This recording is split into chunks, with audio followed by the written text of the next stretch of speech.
сиру сину Подкарпаття.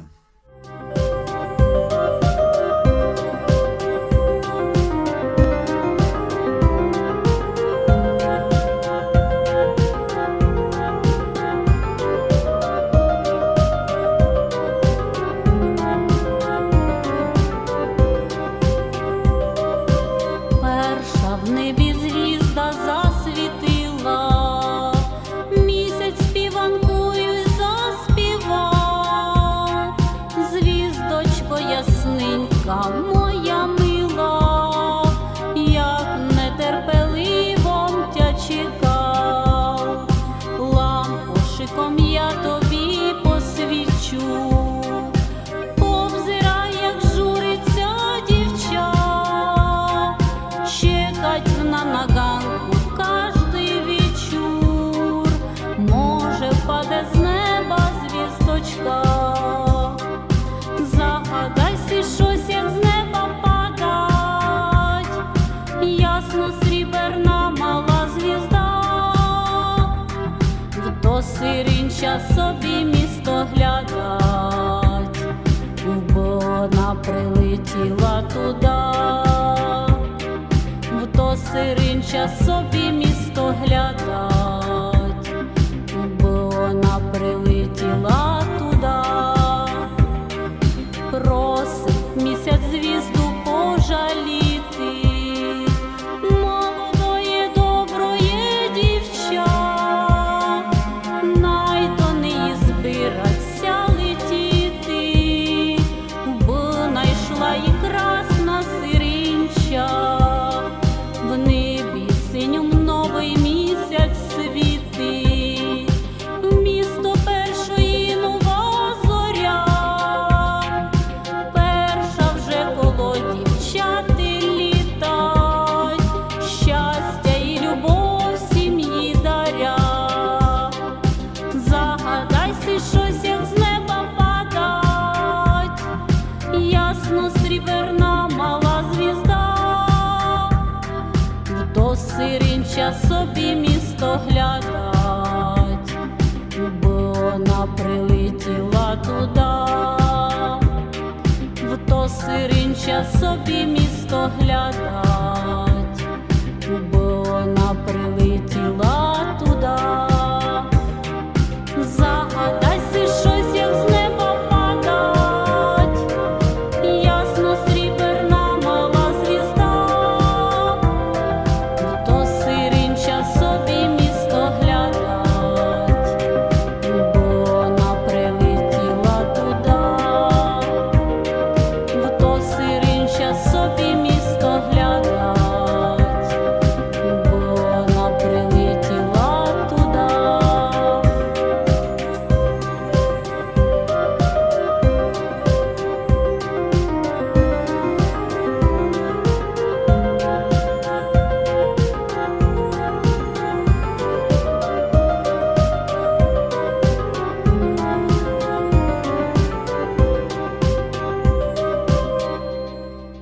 Цю співанку, котру так геніально сповнила солістка Закарпатського народного хора Мирослава Копенець, написала уже наднизь легендарна карпаторусинська поетеса, признана звізда русинської поезії Леся Адамова. Писателька давно проживає на Чехах у державі, котру обожнювала з того часу, як мати купила їй книжку з чеськими казками. Златовласка, Вечорніце, Три орішки для попелюшки, Принц і другі герої чеського фольклора з замками і чудесами стали її кумирами. Оттоді гімнує сільські дівочки, стала думати, що прийде час і забереться вона далеко від села, Рудних гор і людей наших. Сама стане принцесою і Златовласкою. Життя їй дало швидко, що хотіла мати.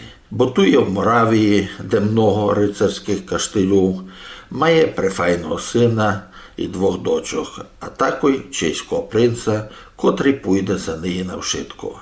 А й бо є правду, що на зачатку її путь був тернистий і нелегкий, і у дівочки попелюшки.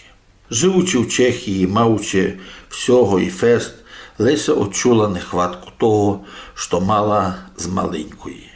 Мамо, нянька, родино, наших Карпатських гор, котрі стали частю її суті. Тогда і пробудилася у нашій героїні русинька-патріотка з велику гетоти гору душу, горду і свободну гевітер полонинський, а ще жадання писати по-русинськи. Надниз Лесю часто називають нашу Ніну Костенко. Вона не так часто вже нащивлять рудні міста, хоч тягне її на оцюзнену, як і колись. Айбо уїмує трафунки, або прийти дому. Так і тепер нащевила вона оцюський порух, лем на 2 дно, або запалити свічки, покласти чічки на гробо нянька й мамки, хоч бо внучку заночувати у рудної хижці. Ми схоснувалися із трафунок і взяли в неї інтерв'ю.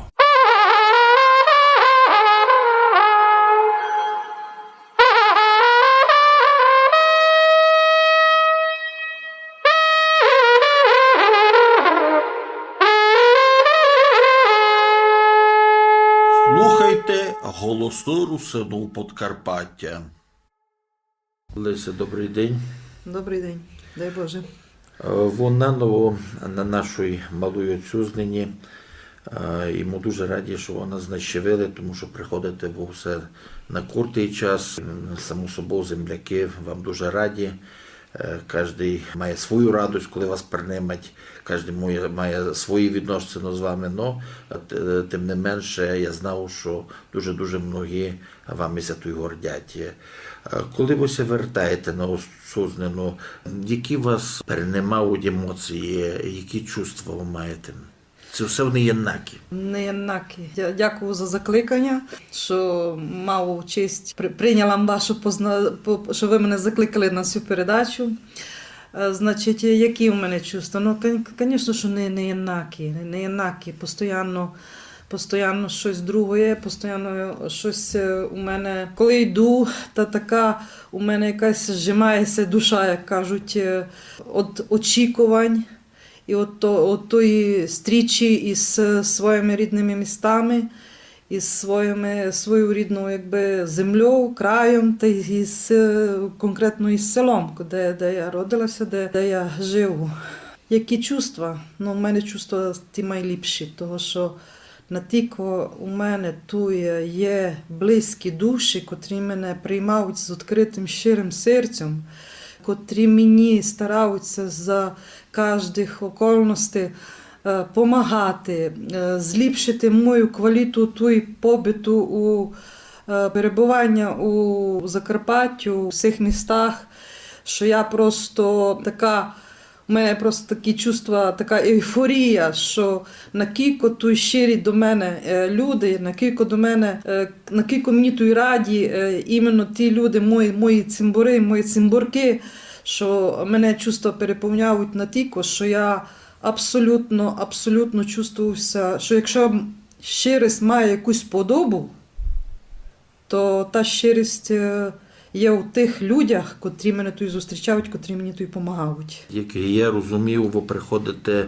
не лише до живих цимбурів, ви приходите сюди, тягне вас і пам'ять про тих, кого вже не є з нами. Я знав, що ви ходите на Тимету, і не тяжко повісти про себе. Я, коли приходжу сюди, у своє рідне село, то перше, само собою, що мене така, що мав такий свій внутрішній довг, що мені совість говорить моя, то навчити груп мами і няня. Бо не сталося ще, щоб я прийшла, щоб я просто не йшла за ними, хоча б запалити свічку і покласти якусь чічку на їхній груп, на їхній пам'ятник. Знав, що раніше ви приходили частіше, навіть часто, тому іменно доки жили ваш нянько і мамка. Ви їх страшно любили? Айно, я була 2, 3, 4 рази до року. Все знаходились ми час із чоловіком, із сім'єю, бо ходили ми, і діти би виділи, дідика з бабку, і міста, де мама се народила, вродила. Хотілося ми, аби і мама з няням ужили собі внуків, аби виділи, бо радувалися, бо думав собі, що то нормальні цінності такі сімейні, коли люди, особливо старші, видять, що продовження роду, що є якісь такі основи, котрі просто людські, сімейні. Так що ми ходили часто, бо як дітися радували, що йдуть за бабкою і дідиком закарпатськими, так мої родичі з відкритою душою щиро просто нас зустрічали, радувалися, мама все варила, готувалася, швидко пекла, варила, наварювала, аби чимось нас потішила, таким, що вони мають у Чехах. Так що тепер вже менше, бо вже мама не є довго, няню перед 2,5 роками вже теж одійшов у другий світ. Та тепер вже просто дійсно йдулем туди, коли вже або якісь справи, або якісь просто якась по роботі, коли вже мусить йти. Хишка дитинства. А там десь в дитинстві далеко, у няньової хижі тепленької, так приязно, добре і легко, у постелі чистої, м'ягенької. Потріскує в гинці у шпорі, у ладі дрова шорчикають, а мама харять щось в коморі, наш няню нам книжку читають. У вонкам морозно і фрішно, стемнілося скоро наремно, нам сказки і страшно, і смішно, тулитися будемо в'єнно. Занесуть з морозу до хижі, сушити плахти і веретки. На пантлик от шпорови ближе, а звізди на небі монетки. Так фрішно запахне морозом, ледове шмаття пом'якне. Ми свіжость вбираємо носом, у тянці сесе не помрякне. А няню нас файно прикривуть, і спіря перину велику, і двері неспішно закривуть, так затишно стане і тихо. Не пойдуть худобу кормити, бо є, що там фест спіхувати. А мама коровку доїти, нюроку є з чим газдувати. А ми під перину у спальні ще будемо довго шептати. Це то у казках світ реальний, ми будемо гадку гадати. Облак місяць позерать, а вечір вже нучка міняє. Нас ангел у сон свій заберать, бо спанок вночі заганяє. І най там фурбделить снігами, най студеню фукать фест віхорь. Дитинство в гадках фурти з нами, де затишно, файно і тихо. Коли ви були дівочку, там 15-16 років, я знав, кожна в такому віці хоче десь пойти далеко, це і забере якийсь Сінбад, це вона сама пойде, ну і жити не в своєму селі, а жити десь далеко, і село нащевляти, там якийсь період, ну і вона не задумувалася, що буде ностальгія включатися, що буде та смертна тяга, яка буде тягнути до очого порога. У вас було таке, хотіли сте пойти десь? Знаєте, як ви говорите, у 14-15 років я ще і поняття не мала, що це щось таке подобне буде. Айбо був такий у нас, такий у мене, я тепер все кажу своєму чоловікові, що був такий у нас скапчував таку ситуацію, коли в 6 класі я ходила до школи, мама мені купила чеські народні казки, дуже красиву велику книжку, таку проілюстровану, такі дуже красні образчики там були. І я все кажу чоловікові, першу казку, бо я не любила казки про природу, про якісь там, я не знав, звірятка, то я не любила. Я любила якісь просто, коли вже там принц, принцеса. А чеські народні казки дуже красиві. І першу, котру казку я відкрила, то була Золотовласка. Я її прочитала, такі дуже емоції великі були, впечатлення такі дуже були великі, такі зажитки, бо там так красно було розписано, такі малюнки там були прекрасні. То була серія казок польські народні, там, я не знаю, югославські якісь там казки. І там такі, то шестий клас, то ще не тільки много було років, такі діточі ще такі, якби мрії. І туди я просто влюбилася в тих героїв казок, такі вони були всі такі достойні, такі всі такі смілі, такі всі то.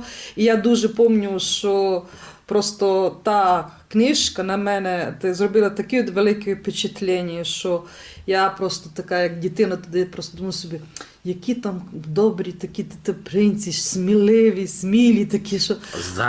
Замки, да. І тоді я пам'ятаю, що дуже так. І дуже ще в мене великі такі емоції викликала казка «Три орішки для Золушки, для Попелюшки». І, значить, коли там Шафранкова така просто на коньові біжить, там такий принц прекрасний. Я просто, що таки туди були влюблені у того принца, бо то такий красний хлоп був, одіті, там були дуже красиві. Вона, до речі, кстати, що дуже така облюблена у чехів. Казка, її кожне Рождество дають на Рождество і цю казку. І в нас її страшно теж любили. Так. І це все така була... От тої доби кажуть, що і не зняли. Дуже багато знято казок таких. І такого уровня, бо то було сполучно із німцями зроблено туди. І то дуже облюблена казка була. А туди я і написала десь свою казку, бо була Золушка подле Шарля Перо, коли в Радянському Союзі така наша та Золушка така була, якби...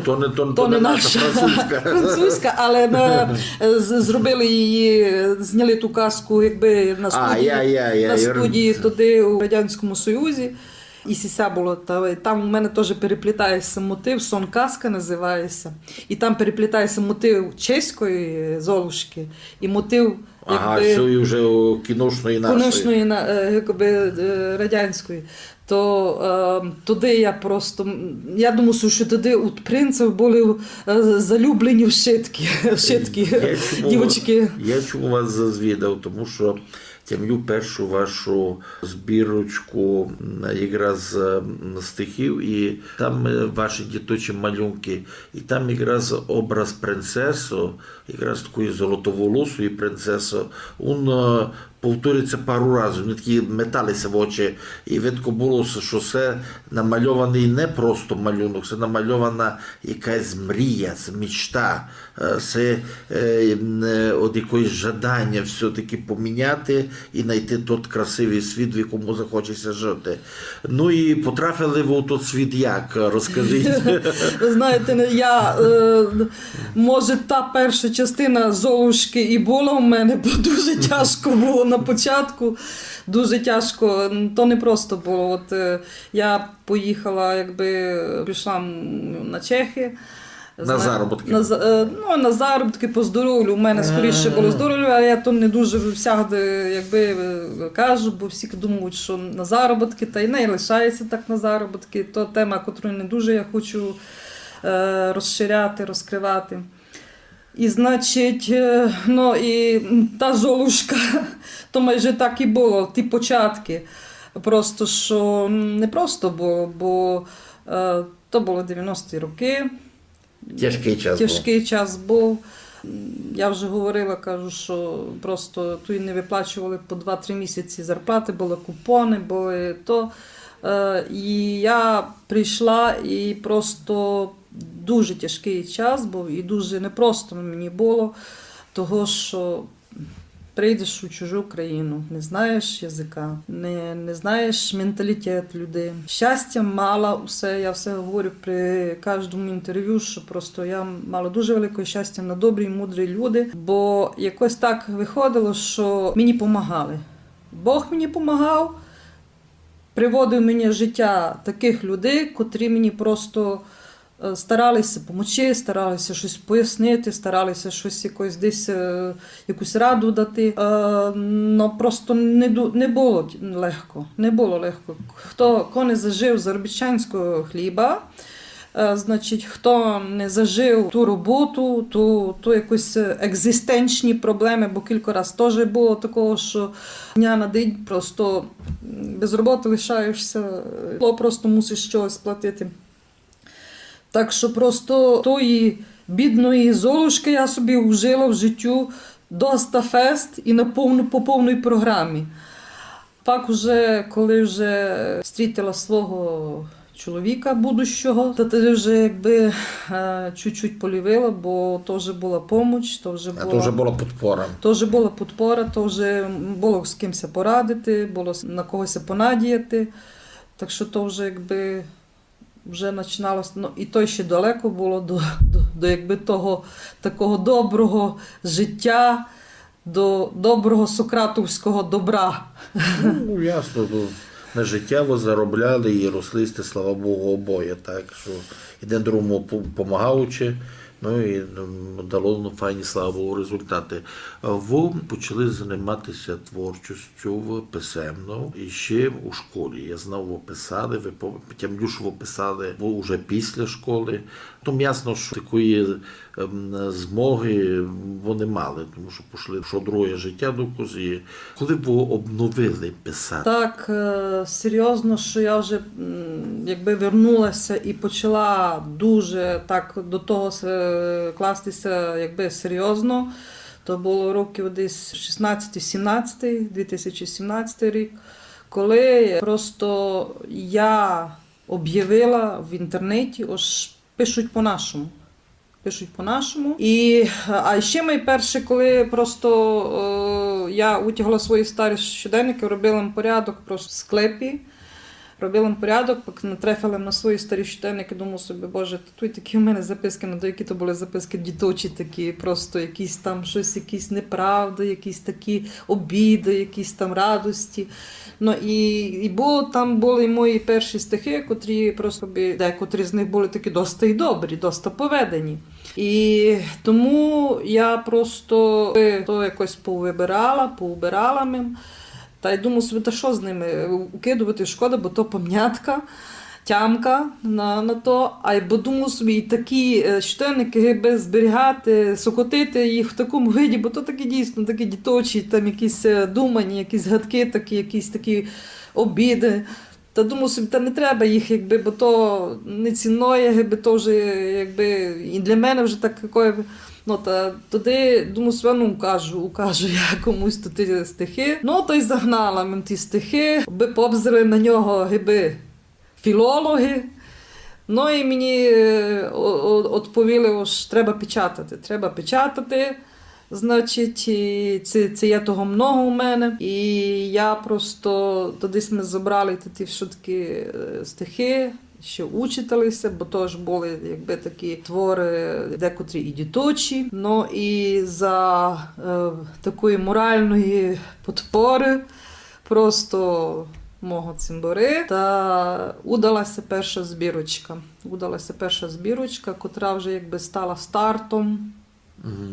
Ви презентували її тут, на Чехах? Презентували ми її у Полянської сільської раді. Тоді якраз дуже ми серйозно до того підготували, бо тоді власне, я вже написала якісь тексти, котрі моя цимборка, учителька, лекторка консерваторії Ужгородської Вікторія Балох написала на неї музику. І теж ще з одною моєю цимборкою Леською написали, котра грає на скрипку, то вони оформили, просто музикальне оформлення зробили. І вони просто в таких дуже стиснених, коротких, куртих та часових якби, відрізках прийшли на ту презентацію, і там просто був якби, такий фурор, такий просто дуже насичений, файний, такий просто виступ зробили. Така презентація була дуже вдалася, дуже файно, швидко було. І люди се обрадували, люди дуже чули, що по-нашому може робити такі дійсно грандіозні Дуже, речі. дуже файно сприйняли люди, бо я кажу, то та якби музикальна поддержка, котру зробили мені мої цимбурки з Ужгорода, то було натільки прокладалося з тою презентацією, коли десь презентувалося, щось се читало, а між тим се прокладало музику, музикальними якби, піснями, співанками, що просто то був якби такий толчок, такий поштовх, що треба писати, треба продовжувати робити, бо людям це любило, люди сприймали позитивно, і люди просто радувалися з того, що є по-нашому щось зроблено.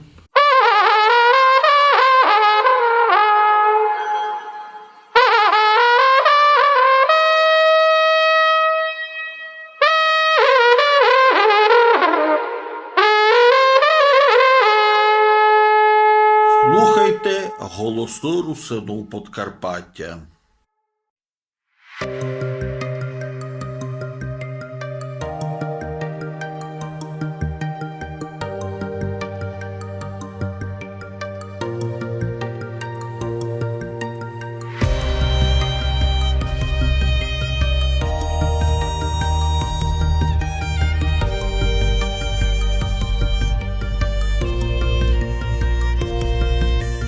Думала, голубочка, прилетіла д хижі, каже, милий горличка, пообзирай поближе, звила собі гніздечко, на дичці старенькуй, устелила пір'ячко, у гнізді маленьку. Ой, горличко, горличко, носиш людям щастячко, принеси го нам, зерняток ти дам. Ой, горличко, горличко, носиш людям щастячко, зерняточка от пшенички для сіренької горлички. Прилетіло одню й потя, сіроє, як вона, принесло у дзьобі зерня, лемне сиди дома.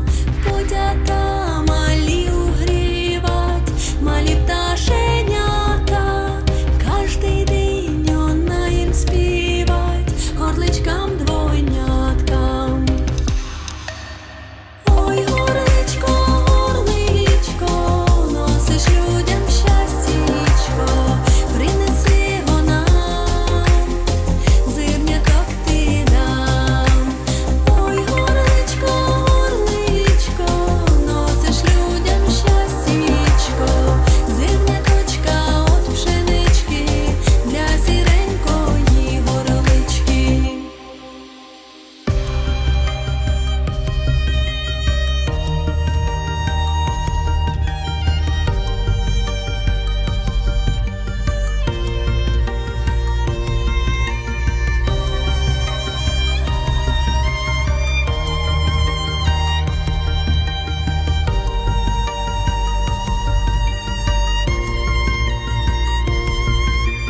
Як красного все на світі сотворив створитель, мамка, нянько й малі діти, і їхня обитель. Ой, горличко, горличко, носиш людям щастячко, принеси го нам, зерняток ти дам.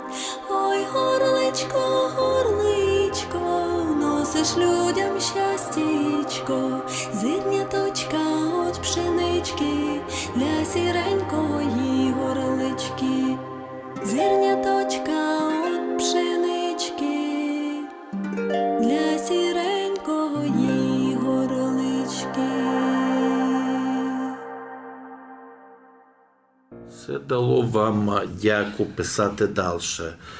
Я знав, що за ці роки ви була одна із майплодовитих, ну, по-другому майплодовита наша русинська поетеса, бо не було майже дня, щоб не появлялося у вас щось нове.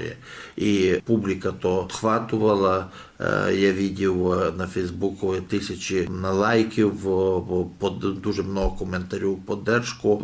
Розкажіть за цей період. То є правда, бо мене то так хватило. Я так просто якось, чехи би повіли, пропадла тому, що я просто старалася, мені просто то йшло. Кожен день, навіть 2-3, деколи писала твори, деколи просто встигай і записуй. І мені люди писали, що просто людям це любило, бо вони якби бачили, що по-нашому, пишеться по-нашому, та й римується по-нашому, та й просто такі історії, котрі я описувала, то були і зажитки, з домівства, з дитинства, пак якісь такі просто звики, традиції, або якісь такі кухня там наша. І люди почали просто чути на то, люди почали читати то і почалися відкликувати на то. Є правда, що писали мені декотрі пишущі, що от ви такий приклад, і ми теж пробуємо писати, теж пробуємо, ми видимо, що як у вас то виходить файно. Значить, теж пробуємо писати. Ви для нас така інспірація, що можеш писати по-нашому. Значить, можу і назвати декілька імен, котрі просто казали, ми прочитали ваші стихи, вашу творбу, і нам теж вже якби захотілося писати, попробувати. Так що почали писати і якби много людей, читали людей. То був і Бабинець Юрій, Бабинець Марина, Степан Біров теж почав писати, кілька разів звідався, що я ще не беру, я ще не знав, або може то кажу, все добре, лим пишіть. Значить, Володя Душенкевич теж просто почав, він як їздить багато і мав часу, каже, і такі простенькі, починав простеньких віршів, а пак уже і почав братися так, що і ліпше. Май серйозно, май такі теми були, якби, пак був Олександр Кересте, що теж файно, красно писав. Воює. Воює вже пару років на фронті, це дійсно дуже порядочний наш хлопець. І просто люди почали якби сприймати, що і пробувати, головне пробувати. Я все казала, не бійтеся, пишіть. Ніко нараз не був. І я коли починала, я теж робила, я мала і українізм, і русизм, і чехізм. І просто коли ніч не робить, то ніч не показить, то ніч не іспортить, розумієте? Коли критикувати когось, що не так, то не так, то кожен може, або то мені ж не треба, не може, бо людині вбити його дяку, то раз-два, або пробудити в людині щось, щоб вона пробувала, щоб вона щось, то не так просто. То якби, так що дуже треба тим критиканам, тим таким, що швидкі дуже швидко знають, правильно знають, як робити. Треба важити слова, бо нас не є много. Нас не є много, а ще коли комусь вбити, то ту таку дяку ж писати. Це наробити много біди. Та це дуже вже можеш наробити много біди, бо пак людина залишить, та й буде казати, я не знав, я не добре пишу, я не так пишу. І у мене було такого много, що просто критикували. Критикували, збивали якраз охоту. Да. І дяку писати. Ну, і бо мене ще то якби дуже устає людина, дуже се сфараглує, дуже се із того змиригує, бо то ясно, що просто я не тямлю швидко. Я не тямлю, то ти як бабка, дещо тямлю, але дещо се забувати. Ну, або коли просто постійно якби критикувати, то я то кожного якби знехутить. Ясно, отбивать дяку. Отбивати дяку, так. Ну, і чим закінчився от «Ігра 102» вже пойме другий етап вашої творчості? Другий етап, то я просто інтенсивно писала, почала дуже писати много, почала писати, експериментувати з жанрами, почала просто достала словник, русинський словник Юрія Чорія, Керчі, Ігоря Керчі достала. І вже просто деколи провіряла, це добре я тямлю, це не добре я тямлю. Вже словники побзила десь деколи. Просто вже так би цільово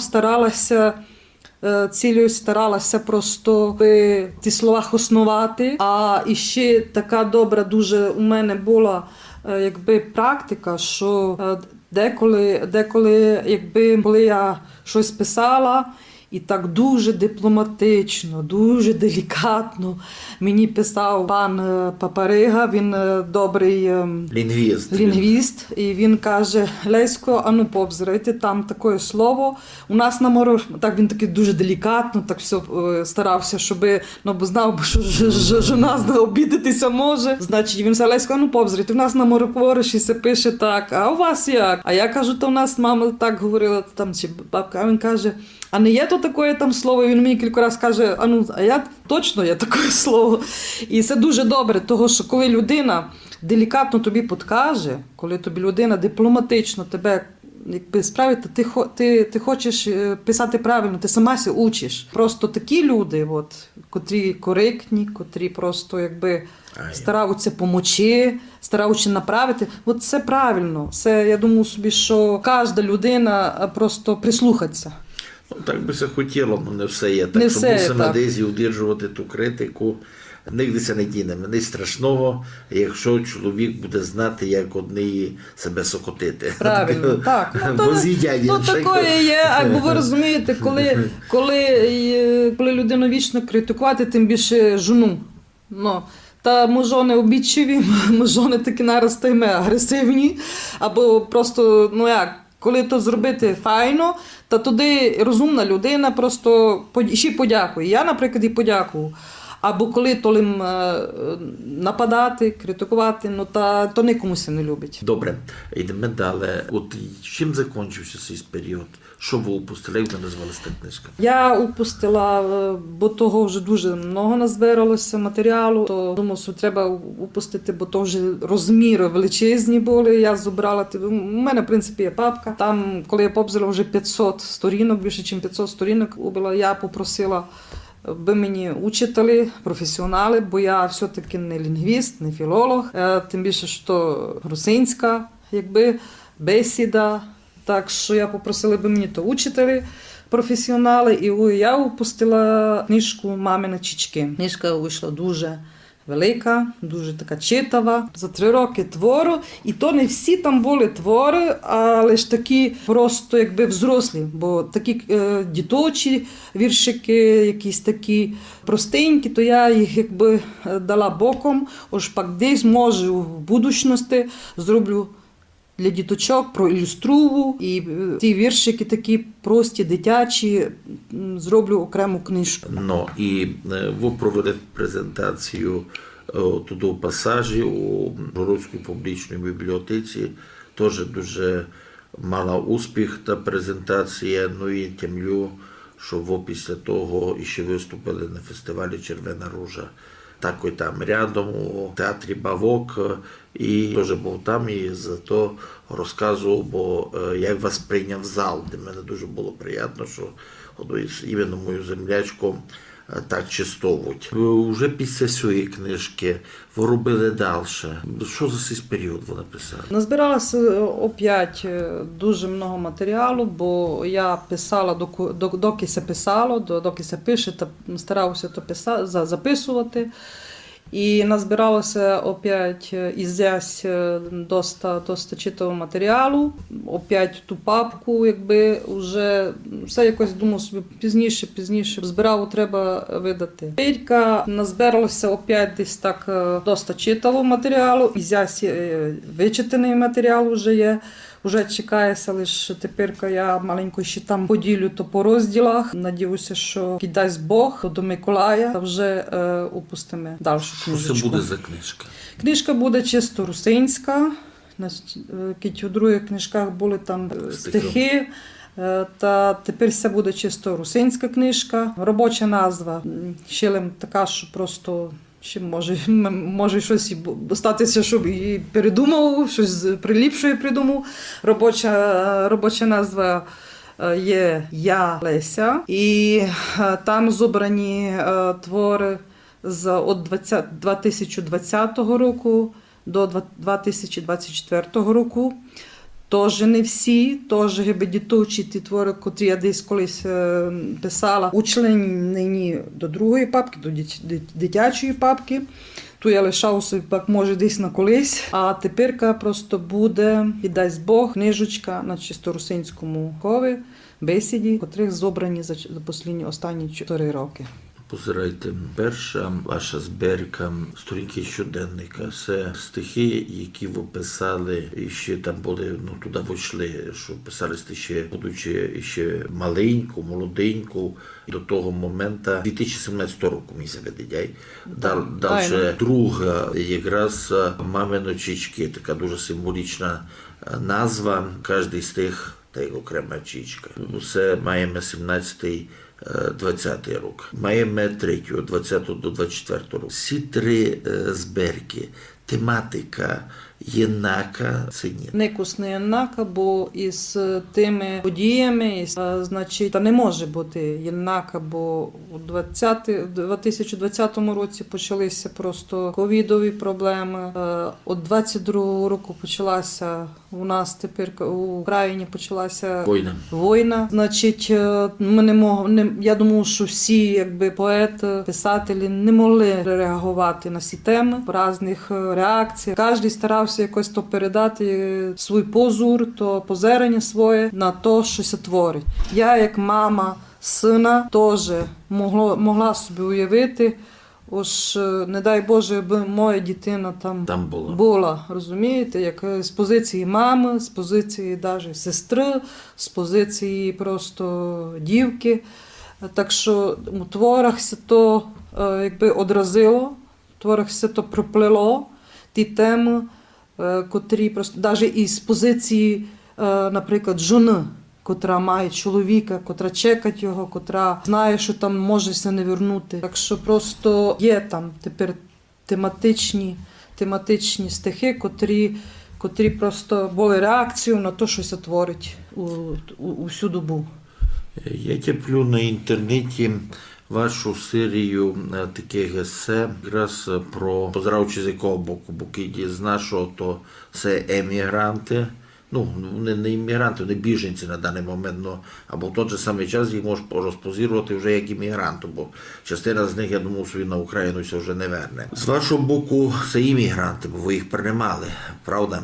Перше звідання, як ви на тих людей позирали, як на іммігранту це, як на емігранту, як фактично уродженка Подкарпаття, бо і наших дуже много поїжджали. Українці йшли туди і вони з ними. Це як уже гражданка Чехії. Ви знаєте, коли то швидко почалося, тот початок, ми не позирали на уродженка Чехії. Як на своїх, це вже з позиції Ми допомагали. Ми допомагали. Не було час задумуватися, не було коли щось там якось рішати. Ми просто старалися, всі се верли допомагати. Натільки було то шокуюче, натільки то було просто неуважительне. Не могли ми повірити в те, що се творить. Що ми просто не мали час, коли щось там думати, чи то іммігранти, чи то емігранти.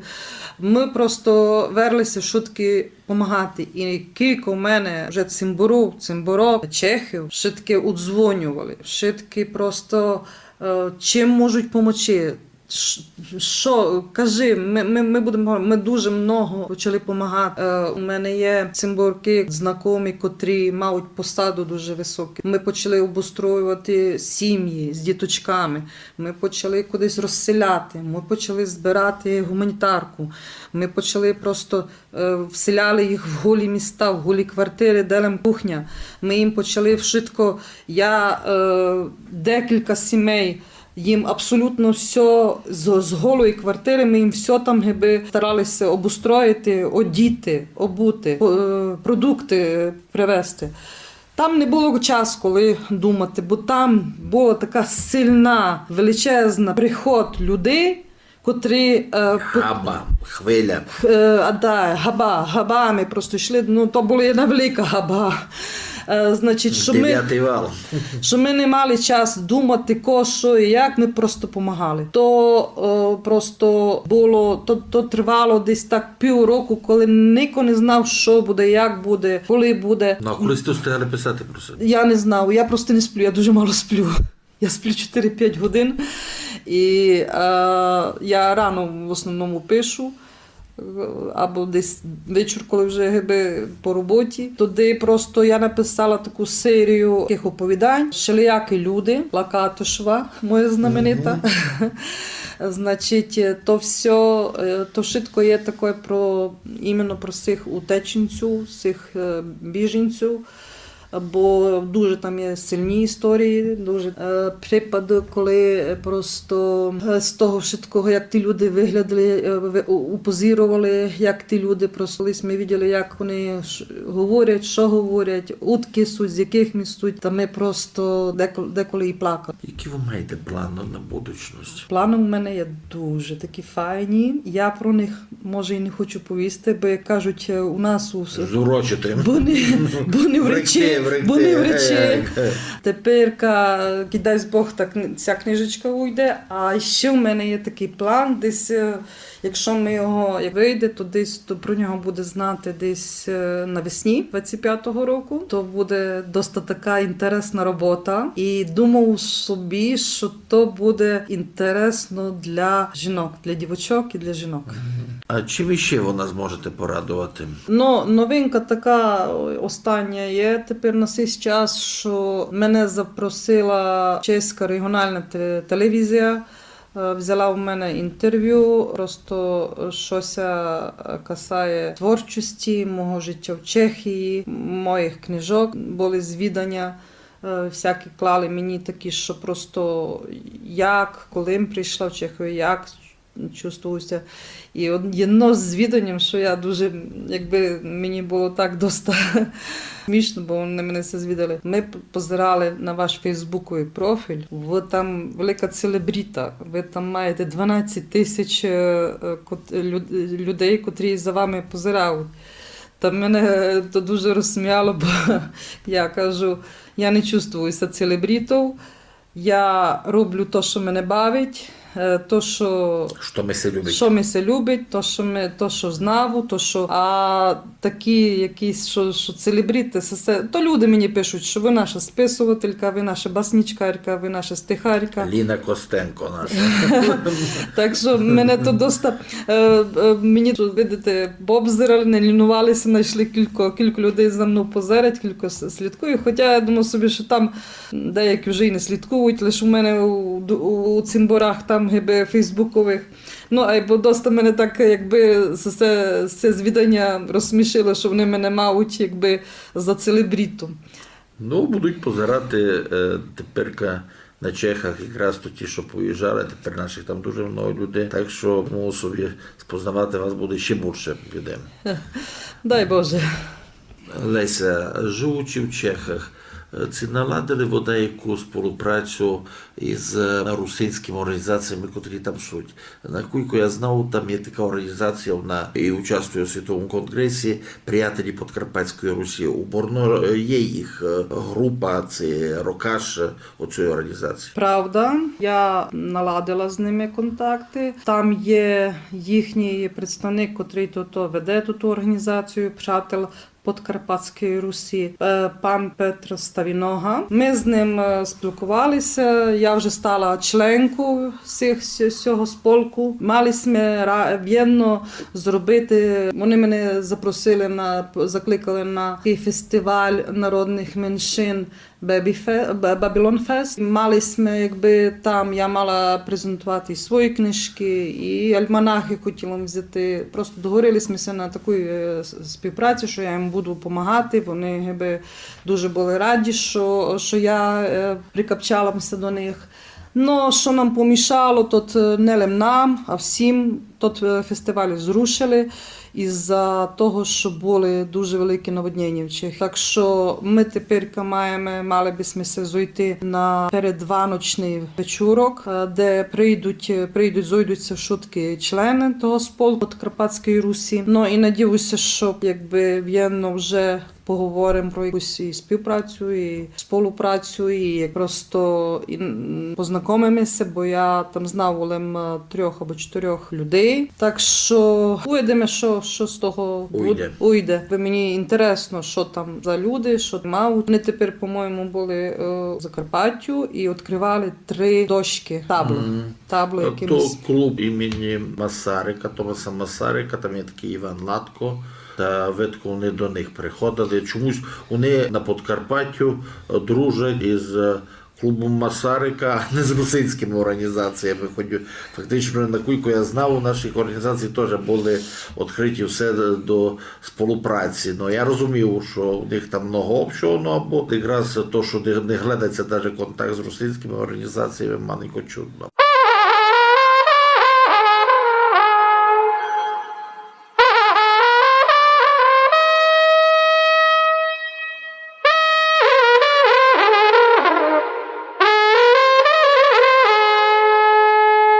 Слухайте голосу русину Подкарпаття. Що ви можете пожадати нашим карпаторусинам Подкарпаття? Що можете пожадати русинам усього світа і слухачам МФМ? Карпаторусинам Закарпаття б хотіла найперший раз, що пожелати, то миру. Бо в державі настав мир, аби вже просто була стабільність, аби сини, котрі воюють, вернулися до своїх мам, і чоловіки до своїх жінок, отці до своїх діточок. Цілком би хотіла пожелати, аби було між карпаторусинами, нашою челядю, аби було єднання, аби було розуміння, аби держали všetky в єдну сполу за спolečні цілі, за спolečні цінності, за спolečні ідеї, і щоб просто розвивалася наша культура, аби се удержувала, аби се сохранило старое, що маємо, не забувало, тямилося на то, і аби се щось розвивало, творило новое, бо там, де се творить новое, там, де є прогрес, там, де є розвиток, там та культура, традиції і народ іде і розвивається до вищих уровнів. Да, там є прогрес. Там є прогрес. Добре, Леся, я дякую. Я думав собі, що ця ваша книжка «Я Леся», це ви її поміняєте назву, вона уйде скоро. Маємо надію, що презентація буде її і зязь на Подкарпаттю. Ну і вам рости. У вас уровень і так дуже вже високий, або, кажуть, для розвитку меж не є. Тому розвиватися, рости, радувати своїх земляків, ну і бути радістю для своєї сім'ї, щоб чоловік не казав вам, що верніться в сім'ю і будьте з нами. Будьте із свою сім'ю і будьте із своїми чистувальниками, подкарпатськими русинами і русинами світу. Дякуємо вам. Полянська осінь. І сипалося листя золотоє, із явора старого припутьове. Із верун шаття своє дорогоє, обстався без тепла і літньої любови. Ходили лачеляться, пильнувачи у осінь, і охри барвами се бізонь любувала. Затихли звуки літа стоголосі, бо поляна ся в жовтої убрала. Життя сільського ритму обичний, на біциклях у бовт, па квас набрати. Сохтаж полянцю епний і привичний, той знавуть й люблять файно фіглювати. той добрі душі мачета спасавуть, накормлять, лічать, в себе приютять. М'яткоє серце сесі люди мавуть, сокотять тих, котрих пусті гирять. Кой серпик місяця над полянов засвітить, звіздами нуч цілоє небо спарадить, десь совість буде чиюсь душу файно гріти, бо вона у шутко доброї й сердечної тямить.